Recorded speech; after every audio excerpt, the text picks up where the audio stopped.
Pour mettre fin à la guerre en Ukraine, nous devons exposer son mensonge fondamental. Ted Snyder et Nikolai Petro soutiennent que l'argument essentiel utilisé pour éviter la négociation et continuer à soutenir la guerre en Ukraine repose sur un faux semblant. Ce faux semblant, répété par le président Joe Biden, prétend que Vladimir Poutine avait l'intention de conquérir toute l'Ukraine et de l'annihiler lorsqu'il a décidé d'envahir. Cependant, des experts militaires ont démenti cette affirmation à plusieurs reprises.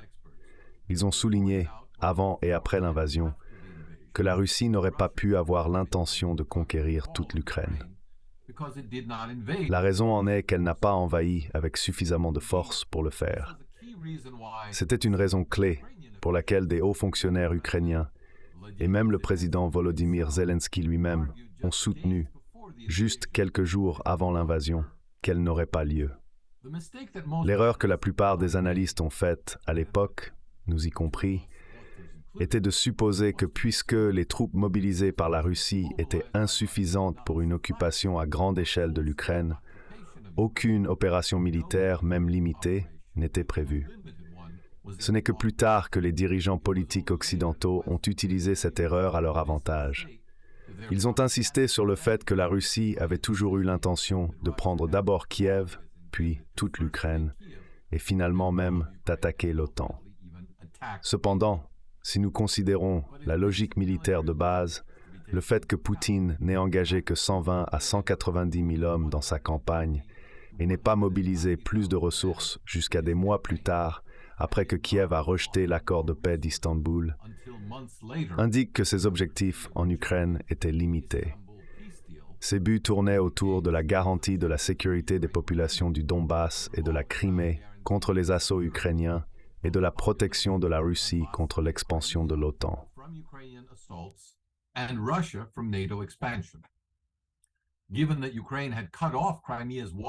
Étant donné que l'Ukraine avait coupé l'eau et l'électricité de la Crimée des années auparavant, cela nécessitait un pont terrestre vers la région, d'où les annexions illégales des régions de Kherson et de Zaporizhia. Nous avons également une confirmation indirecte que le territoire n'était pas son objectif de source irréprochable, le secrétaire général de l'OTAN, Jens Stoltenberg. Il a déclaré que Poutine avait envahi l'Ukraine pour empêcher l'expansion de l'OTAN.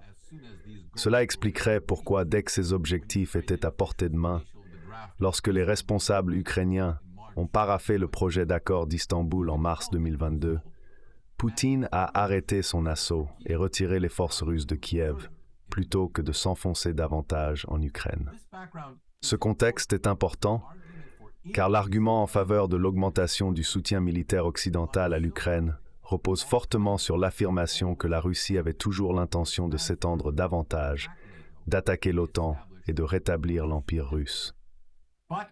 Mais, comme l'a souligné l'éminent chercheur John Mearsheimer, il n'y a aucune preuve dans les archives publiques que Poutine envisageait, encore moins avait l'intention, de mettre fin à l'Ukraine en tant qu'État indépendant et de la faire partie de la Grande Russie lorsqu'il a envoyé ses troupes en Ukraine le 24 février. Ce n'était jamais l'un des objectifs déclarés de Poutine, ni jamais pris au sérieux par la direction ukrainienne.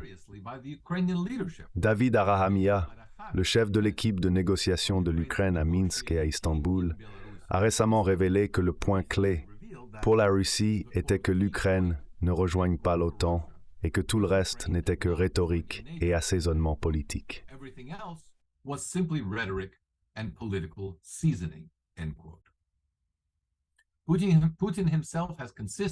Poutine a constamment déclaré que le conflit ne concerne pas le territoire, mais les principes sous-jacents au nouvel ordre international. Nous ne devrions pas prendre ces paroles pour argent comptant, mais il vaut la peine de poser quelques questions.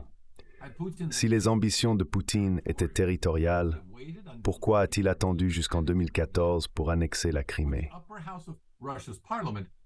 Pourquoi la Chambre haute du Parlement russe a-t-elle révoqué son autorité temporaire d'utiliser des troupes en Ukraine en juin 2015? Pourquoi s'est-il opposé au référendum d'indépendance de 2014 à Donetsk et Lugansk?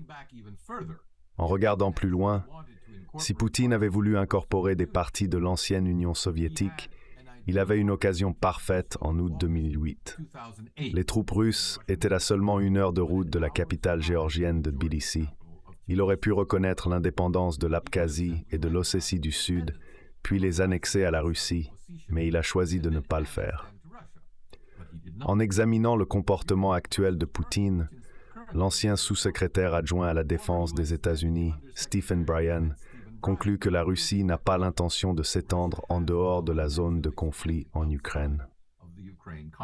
Le faux récit sur les intentions de la Russie a rallié les pays occidentaux derrière l'Ukraine. Cependant, continuer à insister sur ce récit risque d'impliquer directement l'OTAN dans le conflit et menace la survie de l'Ukraine.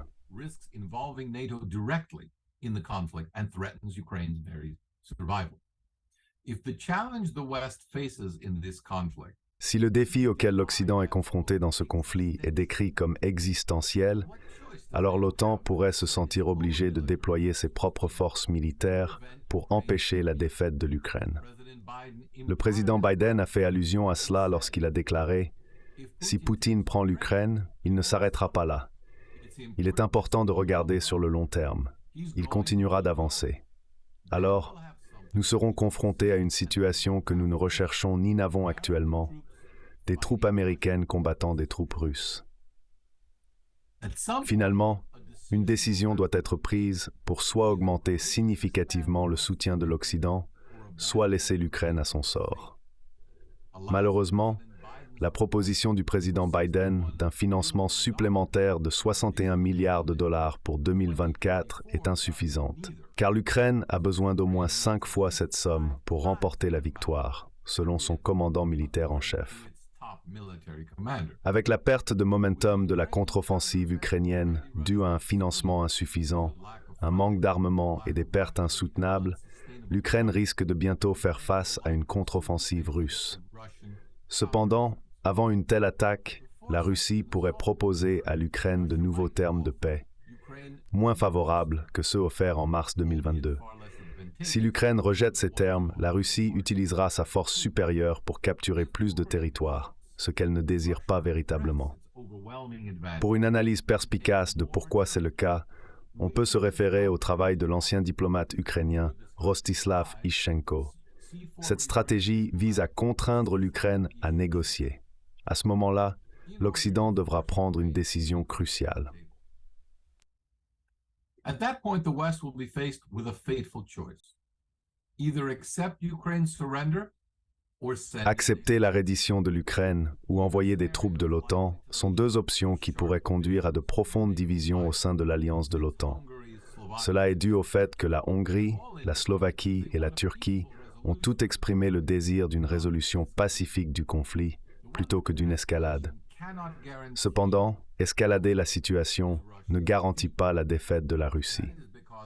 En fait, cela pourrait renforcer le récit de Poutine, selon lequel l'OTAN vise à détruire la Russie, augmentant potentiellement son soutien à la fois en Russie et à l'échelle mondiale. Un Occident plus divisé pourrait se retrouver face à une Russie plus unie, cette fois avec le soutien ouvert des pays BRICS et de nombreux autres acteurs internationaux majeurs actuellement en retrait. Ce scénario inverserait efficacement la stratégie de l'Amérique d'utiliser l'Ukraine pour contenir les ambitions mondiales de la Chine. Au lieu de cela, la Russie et ses alliés pourraient utiliser l'Ukraine pour contenir les ambitions mondiales des États-Unis. La mauvaise représentation initiale par l'Occident des objectifs de la Russie en Ukraine a contribué de manière significative à cette situation sombre. La sécurité européenne est affaiblie, la menace d'une guerre nucléaire plane, l'Ukraine est dévastée et la position mondiale de l'Amérique est compromise. Cette mauvaise représentation a également été utilisée pour saper les accords d'Istanbul, qui auraient pu mettre fin à la guerre avant que des centaines de milliers de vies ne soient perdues. Pour que les négociations de paix soient considérées comme une alternative viable à la destruction mutuelle, ce faux récit doit être exposé et rejeté. This falsehood must be exposed and discarded.